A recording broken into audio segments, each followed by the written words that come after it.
Hello again, and welcome to my collection. I'm Jake, a shaggy beast.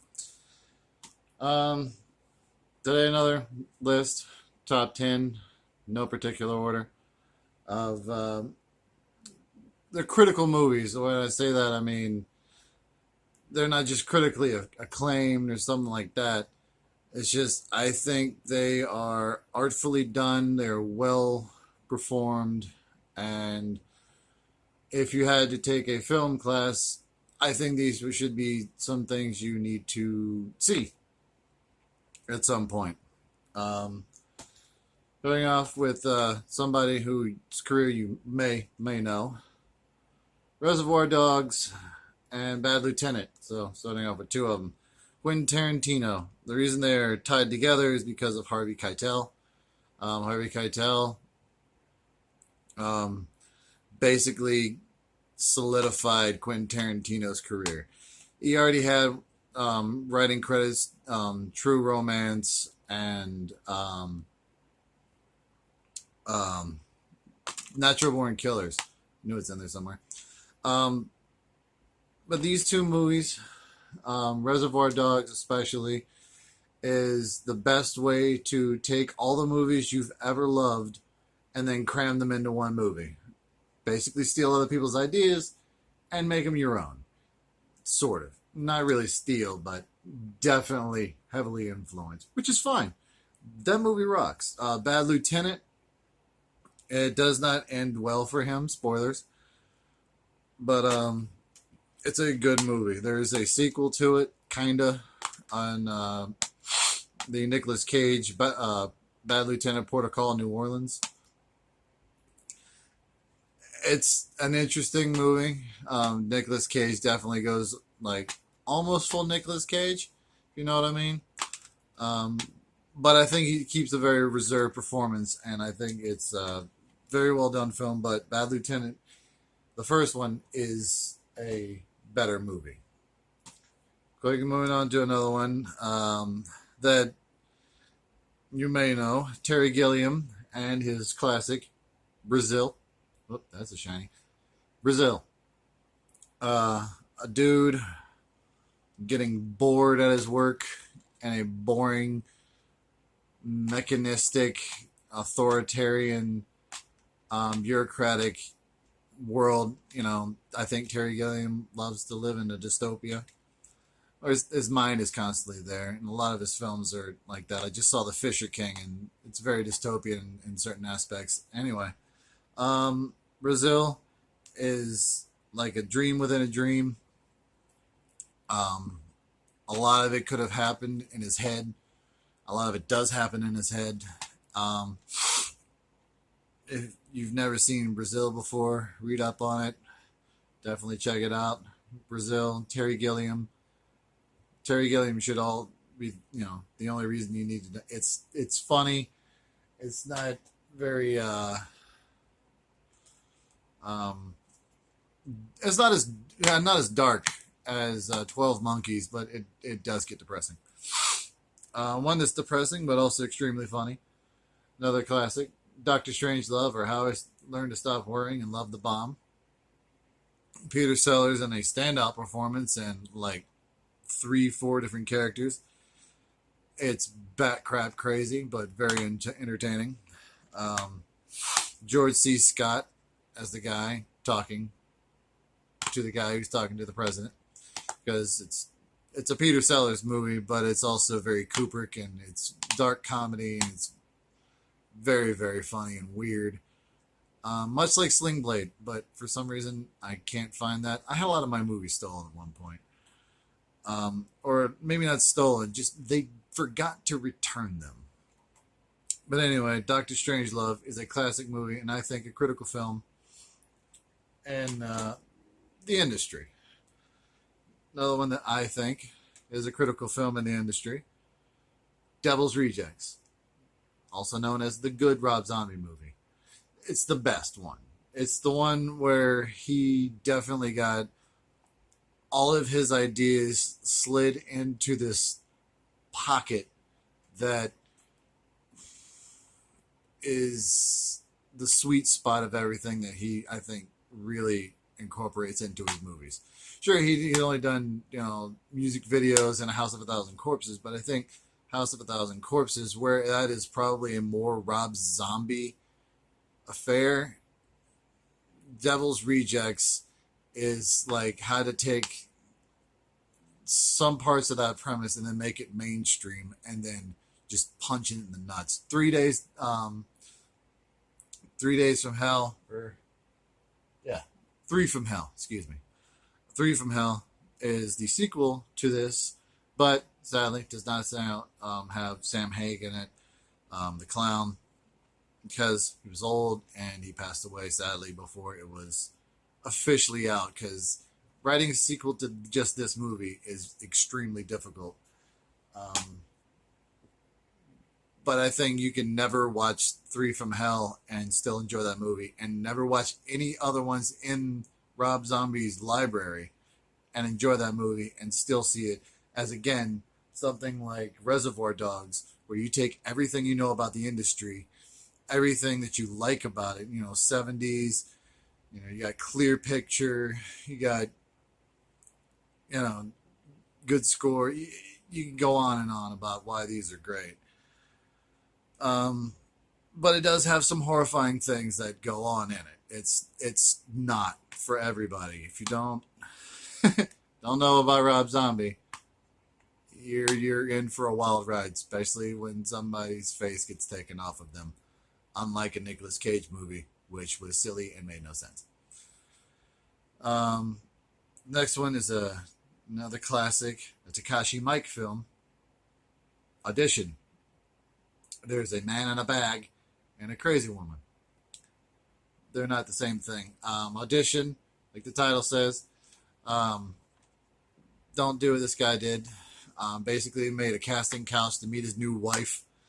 And then he falls for one girl and gets so in love with her. And then she drugs him and tries to, she sticks needles into his eyes and tries to kill him. Audition. There was My Chemical Romance, one of their early videos, had this as a literal, recreation under one of their songs. I think it's something about vampires. Like, honey, I think this mirror isn't big enough for the two of us. I can't remember. I think it's off their first album.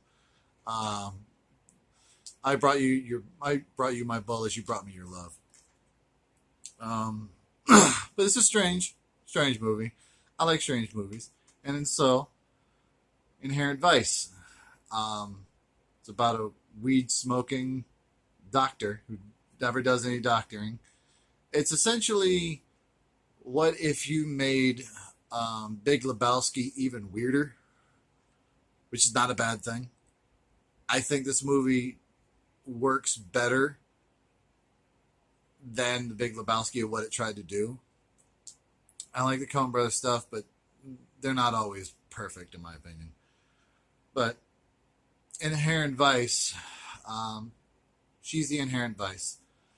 And he's trying to find her because they used to be together. And it's even got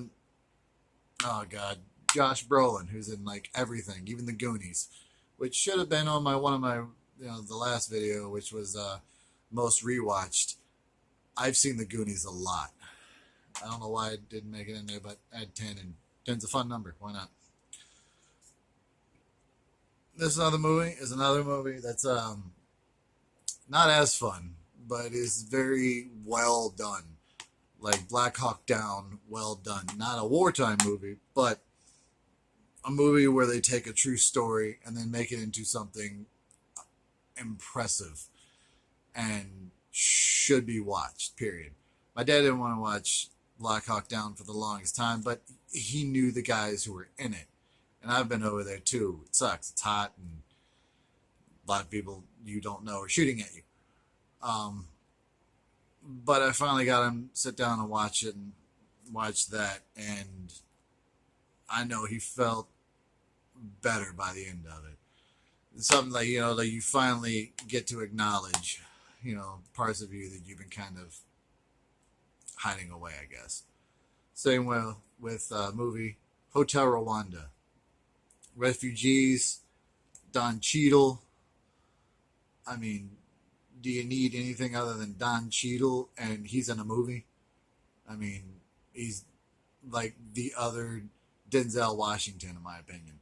Denzel Washington can be in everything and be amazing in it. John Q, not the greatest movie, but it's a fantastic movie because it's wonderful. Yeah. But anyway, Hotel Rwanda, it's got Nicholas Nolte in it and a sober role, I think. Or more sober than he has been, but he still looks like a mugshot. I look like a mugshot. You get somebody who has mugshots, but this movie is very strange.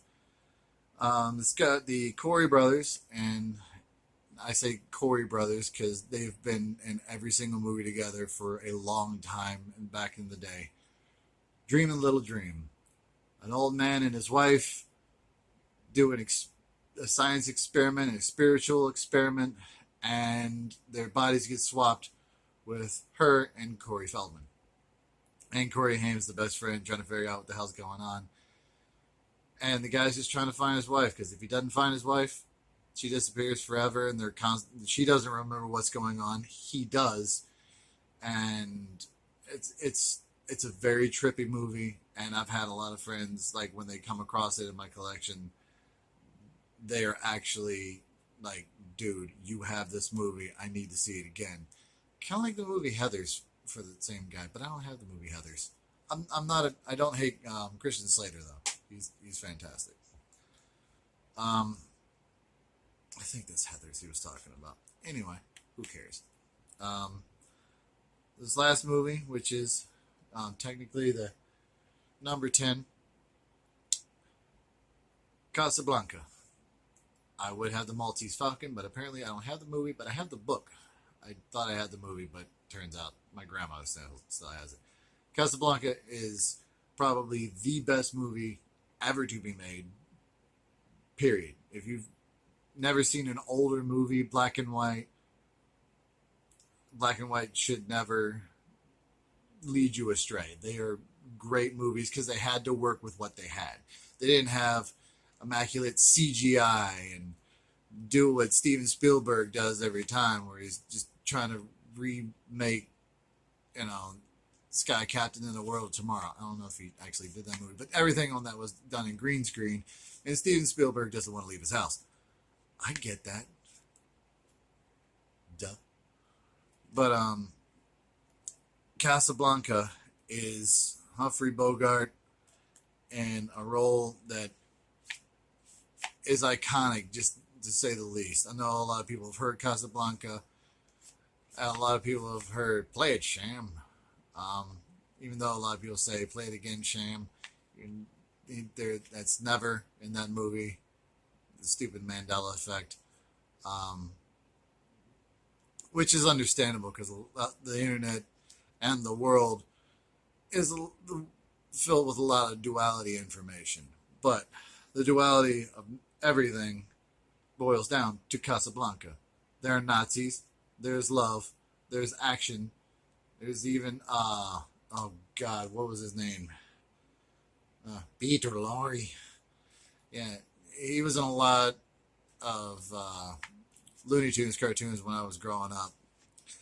And I didn't understand the jokes back then. But now I've seen this movie, I've seen The Thin Man, which is one of my favorite movie series. It went off the rails. I think the second Thin Man Strikes Again, is the best one of the series. And I have that collection there too. But there's a lot of things going up with the Looney Tunes and understanding jokes that I didn't. But my grandmother, being the woman who's dragged me to every single museum possible when I was younger, and because I didn't understand jokes, she would show me the references to where they are. This is referenced in cinema. This is the best movie of all time. Not just in my opinion. I mean, sure, the Shawshank Redemption, but Shawshank Redemption takes way too long to watch. This is better. Just looking at you, kid. It's a great movie. It doesn't meander. It tells you what it wants to tell you, and it gets out. So, quick recap. Casablanca, of course.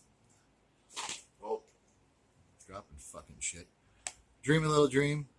Weird movie again, but absolutely wonderful. Hotel Rwanda. If you want to learn something, watch this. Also, kind of within this vein, Machine Gun Preacher. I like Machine Gun Preacher. I have the Blu-ray of that. I think I do. Either that or my dad still has it. Regardless, Gerard Butler, Machine Guns. He's a preacher. It's great. Inherent Vice. Wonderful movie. I've seen it a couple times. I haven't quite found the Thomas Pynchon book that it's based off of, but that's because it's really hard to find some of his stuff. It was very reclusive and whatnot.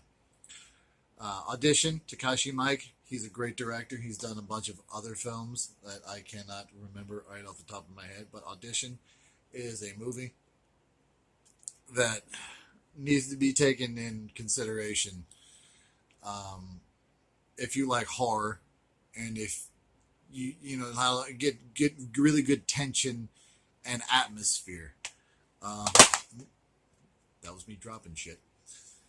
Devil's Rejects, another great movie with tension, atmosphere, fantastic acting, and a lot of blood and a lot of weird shit going on. I enjoy it absolutely.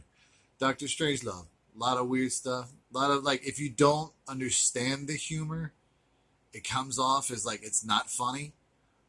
But if you understand that, like, sometimes war is just absolutely silly and retarded, this is Canadian bacon that Michael Moore, before he started doing documentaries, and probably making more money, but Canadian Bacon is a fucking hilarious movie that basically ripped off Doctor Strangelove, but not as well. But it's a different movie, and it's the same plot. Except they actually blow up, like, everything. It's a movie that ends in nuclear war, kind of like Postal. It ends with, Osama bin Laden and George Bush holding hands and skipping through a field of daisies, and I for some reason enjoy that image. Brazil, strange movie, guy trying to escape his humdrum life, thinking of this woman that he loves, turns out she's a terrorist, or is she? Gets his air conditioner fixed, but it was illegal, so they just rip it all apart. And Bad Lieutenant and Reservoir Dogs. If you like action movies, Reservoir Dogs. If you like psychological cop movies where you really like the seedy side of things, Bad Lieutenant. It's not a comfortable movie, but it's not meant to be. A lot of these aren't meant to be, but if you're going into critical thinking of seminal movies and a film course, is really, I guess, what it should be. I think these are essential for understanding what they did and why they are successful.